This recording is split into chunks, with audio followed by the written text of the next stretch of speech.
구원론. 영이신 창조주 하나님의 특성과 입장을 따져보는 것에서부터 구원론이 시작되어야 한다. 영이신 창조주 하나님의 특성과 입장을 따져보는 것에서부터 구원론이 시작되어야 한다. 1. 창조주 하나님의 천국 설계. 창조주 하나님은 영원한 천국에서 영원히 함께 살 하나님의 자녀를 원하신다. 그 자녀는 창조주 하나님과 모든 면에서 동등해야 하므로 무한 자유를 소유하고 있어야 한다. 창조주 하나님이 통치하시는 천국에서 무한 자유라는 것은 창조주 하나님이신 하나님 당신을 배반할 수 있는 자유여야 한다. 이것이 허락되지 않으면 로봇과 다름이 없다. 영의 세계에서는 한 번의 결정이 영원한데 모든 영적 피조물들은 무한 자유라는 영의 특성으로 인해 창조주 하나님을 배반하는 결정을 택하게 된다. 자유라는 것은 본질적으로 다른 것에 굴복하거나 속박되는 것을 거부하기 때문이다. 창조주 하나님의 딜레마가 바로 이것이다. 천국에서 창조된 모든 영적 피조물들은 타고난 무한자유의 속성 때문에 하나님의 자녀가 되는 것마저 거부하는 것이다. 이러한 딜레마를 해결하기 위해 고안된 것이 물질세계다. 물질세계를 고안하신 핵심 의도는 점진적인 깨달음이다. 영의 세계에서는 모든 것이 순간의 깨달음과 영원한 선택이지만 물질세계에서는 점진적으로 깨닫고 그 깨달음의 양과 질에 따라서 선택과 결정이 수시로 변한다.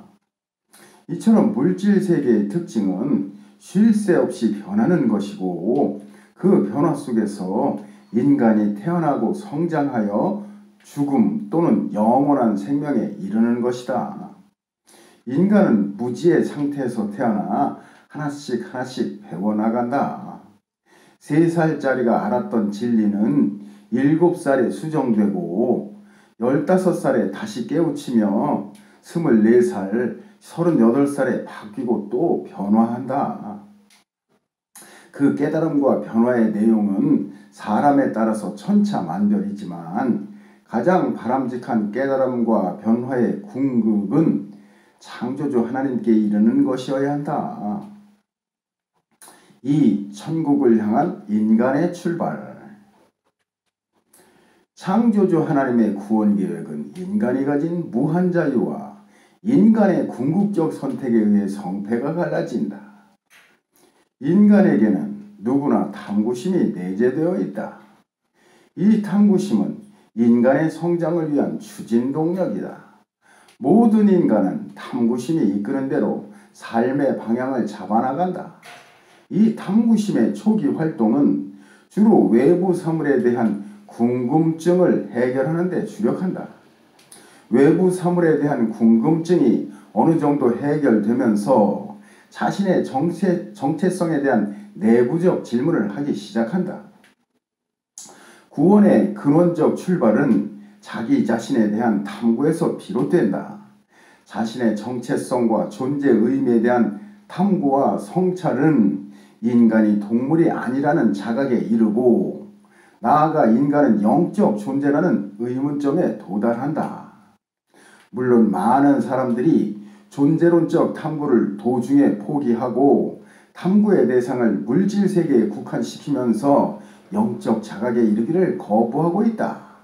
물질주의 세계관으로 인간의 탐구심은 억제당하고 미완성의 세계관 속에서 자신의 가치를 동물 수준으로 비하시키면서 무기력하게 주저앉아 있는 것이다.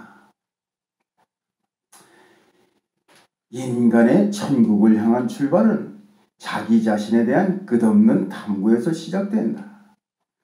자신의 가치가 동물 수준에 불과하다고 믿는 자는 이러한 탐구를 시작할 수 없다. 물질 세계의 울타리를 뛰어넘어 영의 세계를 향한 탐구가 추진되어야 한다. 자신의 진정한 존재 가치를 영적 세계에서 찾아내는 자만이 구원의 문을 두드릴 수 있다. 영에 대한 존재론적 탐구는 창조주에 도달하고 창조주의 세계를 깨달으면서 이 세계와 자신의 정체성에 대해 명확하게 정립할 수 있다. 3. 천국길의 장애물. 자신의 존재 가치를 탐구해 나가는 사람에게 다가오는 장애물의 첫 관문은 물질주의 세계관을 벗어나는 것이다. 흙으로 만들어진 인간은 죽는 날까지 물질적 속성에서 벗어날 수 없다. 하지만 인간이 흙으로만 구성되지 않고 창조주 하나님의 숨이 내면을 채우고 있다는 점을 잊지 말아야 한다. 이렇게 내면의 자아에 주목할 때 물질 중심의 세계관에서 벗어날 수 있다. 모든 인간에게는 누구나 물질적 속성을 벗어날 능력이 갖춰져 있는 것이다. 다음으로 만나는 장애물은 정신주의적 세계관에 안주하는 것이다. 정신주의 세계관을 가진 자는 물질적인 세계관을 가진 자에 대해 상대적인 우월감을 가질 수 있다. 정신주의 세계에서 물질은 하등한 것이고 인간의 물질주의적 쾌락도 값싼 것이기 때문이다. 더 나아가 정신주의 세계의 범위와 물질주의 세계의 범위는 비교를 할 수 없을 정도로 큰 차이가 난다. 단순하고 편협한 물질주의 세계관에 비해 정신주의 세계관은 다양하고 복잡하며 그 범위가 광활하다. 그래서 많은 사람들이 정신적인 세계에서 방향을 바로잡지 못하고 혼돈의 늪에 빠지는 일이 허다하다. 그래서 여러 종교가 등장하고 수많은 이데올로기가 사람들을 사로잡는다. 진정한 탐구의 내공은 이 혼돈의 정신세계에서 길러진다. 내공을 쌓은 탐구심의 종착지는 영원한 세계로 이어지는 통일된 세계관의 정립이다. 이 세계관에 도달하지 못한 자는 아직도 혼돈 속에서 헤매고 있는 것이다. 아멘.